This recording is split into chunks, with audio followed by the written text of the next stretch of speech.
Next in line, we have a presentation by Mr. and Mrs. Kiran and Anjali Kalamdani, founders of Kimaya Architects. Please welcome them on stage. We'll start off with this case study. We are a 29-year-old firm operating from this little place called Chinswad, which is near Pune. And it's a deliberate decision in support of decentralization that we like to stay away from the city center. And that's where we operate from. We are a team of about 10 people. And our team is called Kimaya. Kimaya is actually the ancient alchemy of distilling gold from simple metals. It's an Arabic word, and it is also the title of a book by an old architect called Madhav Achwal, who was a contemporary of Phule Deshpande, who finally settled in Pune. So we speak about this first project that our office started with 29 years ago, and it is still not done. So imagine a project that runs almost all through your lifetime, your life members of the project. It started off with Marthand Singh, who was Pupul Jaikar's Patta Shishya. And he said to us in a meeting after coming back from a course in York University in UK, he said, I want Shaniwarwada done. So that was a very small brief for doing Shaniwarwada. And we wrote at that time, in February 91, that urban space in pre-industrial Indian cities is characterized by traumatic transitions. Living patterns are torn between changing social orders, reflecting in transitional life support systems, and the omnipresent cultural continuum. A rich mix of myth, religion, history, and heritage seem to be fighting a losing battle with overcrowding, poverty, pollution, traffic jams, and thoughtless renewal. It might be a long time before the Indian urbanite comes to terms with the machine. Meanwhile, the election-crazy politician and his puppet bureaucrat are busy building monuments to themselves in urban space. Their stepbrother, the corporate executive, is happy with cosmetic surgery or monumental disasters. It's a very, very negative sounding kind of short note.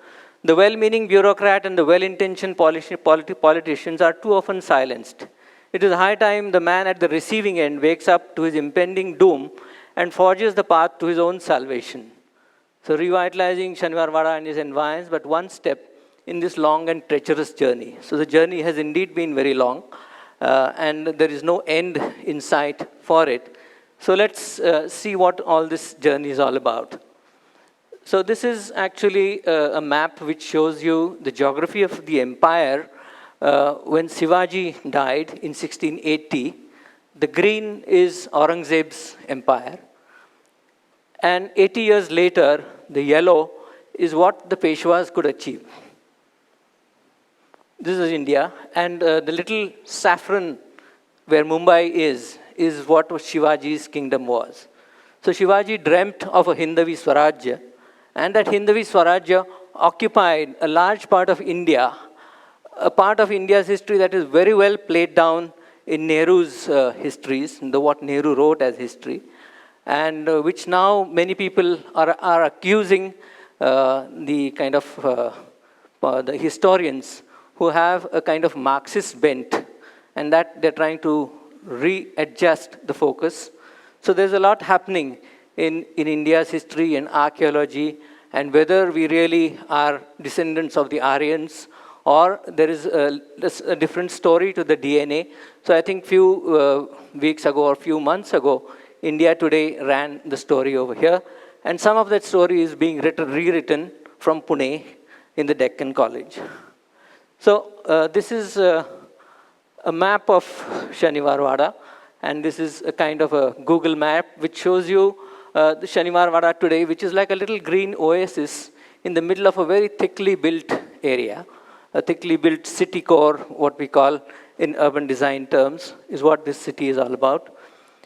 And it was inspired by Delhi's Purana Kila because it is said to be Indraprastha, or the kingdom of the Pandavas. We don't really see any resemblance between the two.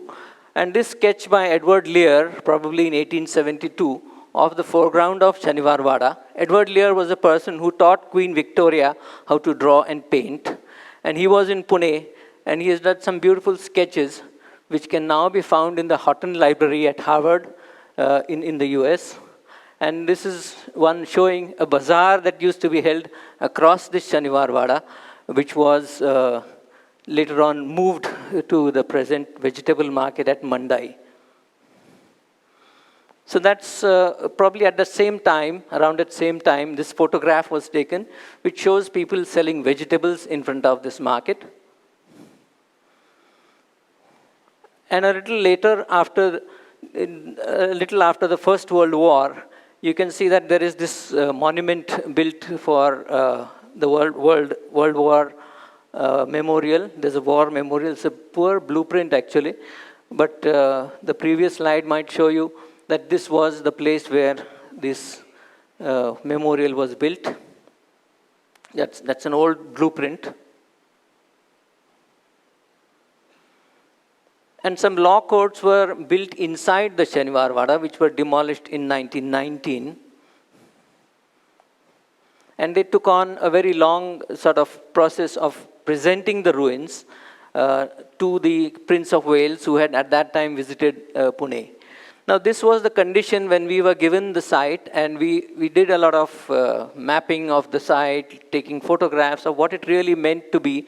And what you can see over here is this Mastani juice bar, and there was some Dosti brass band that used to play from that little temple over there, which was that Batatya Maruti temple.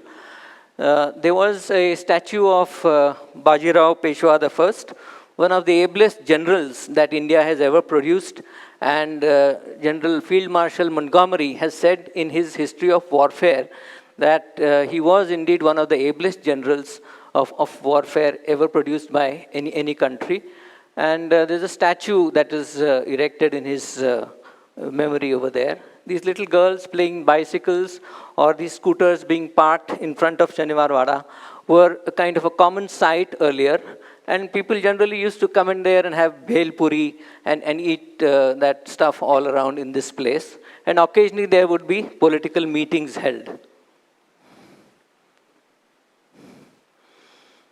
Now, when Matan Singh asked us to make this plan, this is what we thought about, that the front yard of Shaniwarwada should become a little more presentable. This was a sketch made at that time, where the performing arts of the city should be playing over there, and the platform should become a platform for the performing arts, and non-packaged shows should be held in that place sorry, what happened? Can we come back? Okay, it's back. Thanks. So that is where this stage could be done. And a lot of research was done, a lot of work was done on that. And for 8 years, nothing happened. Then suddenly the BJP Shiv Sena Yuti government came to power, and they declared the Shaniwarwada as a focus monument. And it suddenly, within a very short while, they drew out the lines over there to make this open-air theater. And within a few months' time, this was already done. So this transformation that happened in January 2000, and that was a picture earlier taken when VP Singh was in Pune and he was speaking out to the people in 1990. So it's quite an historic space over here. Many people would use this right from Lokmanya Tilak to Lahuji Vastad, to Vasudev Balwant Phadke. All these are revolutionaries who used this place to either do practice of arms, or they would speak out their mind against the ruling establishment. So much so that even in 1975, during the emergency, there's a record crowd that gathered here to listen to what Pula Deshpande had to say against the establishment. Not a political commentator normally, but the situation was such that it demanded this kind of a presence. So for most of Puneites, this becomes like an icon of the city. It's like a symbol for the city. You would find it on the cover of the telephone directory, or anybody trying to sell something in which the identity was important. So that is the open-air theater that was built. That was the Bhatatya Maruti temple that was retained, and that little mandap of the temple was gone, and you would have this space available for many performances. B.G. Deshmukh, who was one of the major contributors to this exercise, was somebody who was an ex-bureaucrat, one of the top bureaucrats, a cabinet secretary during the Rajiv Gandhi government. And it was because of his efforts that the major transformation that took place here, and his passing away in 2012 actually brought in these slides where we talked about what his contribution was. We often know about bureaucrats siphoning out money out of public funds, and there are many scams that take place. But this man, he contributed 10 lakhs from his own savings for commissioning a gallery of the Maratha greats inside Shaniwarwada. And these were actually painted by the person who you see in the slide there, Shrikant Pradhan, who's a miniature artist. And many miniatures were actually drawn in those days, in the 17th and 18th century, of the Ganpati procession or this Madharao Peshwa sitting over there. So this Shrikant Pradhan and Madhukar Jingare, his friends, both did a series of paintings on the Maratha greats, including Shivaji, Shahu Maharaj. This is Bajirao Peshwa, or even the other version of Balaji Peshwa. So the whole contribution for this 10 lakh rupees was converted into this series of miniatures. Now, miniatures were never really put up on the walls to look at. They were looked at from this length. You know, this is a kind of length from which they were seen. And they were very unique in their presentation, in the detailing, in the brushwork, everything. Besides the miniatures, there was this idea of re-erecting one of the parts of Shaniwarwada inside. And this was the Chimna Bagh, a kind of a, you would say, Islamic garden, where there were small flower beds and a central water body and a pavilion at one side. So we were able to reconstruct this little pavilion over there, which was in front of the Ganpati Rangamahal. So that was the open-air theatre that was realized. Many people come there and sit around there in the shadow of that monument and enjoy the greenery around here, the trees and the quiet that is there in here when there is no performance happening. So these are some of the pictures of that transformation. In 1986, the Bhelwalas will almost go inside this historic place, and now they've been held at bay. So any Indophile coming to the place, any celebrity coming, would get themselves photographed on this one. And on Diwali day, you would have a very unique presentation of these historic monuments by the small NGOs who are there around this. They light up this place with 10,000 diyas. Something that Bajirao Peshwa would have never imagined is that an Indo-Japanese dance fusion festival held by Manisha Sathe and her troupe in 2006, where 2 crore rupees was spent in 2 days to showcase the technology, the kind of culture, and the fusion of different cultures. It was simply amazing, where art of peace was the theme behind such a show. Some other indigenous ways of lighting these grounds by different people. There are also these orphans who celebrated life with lights. There was an animal-free French Alliance Française, people did a French circus over here.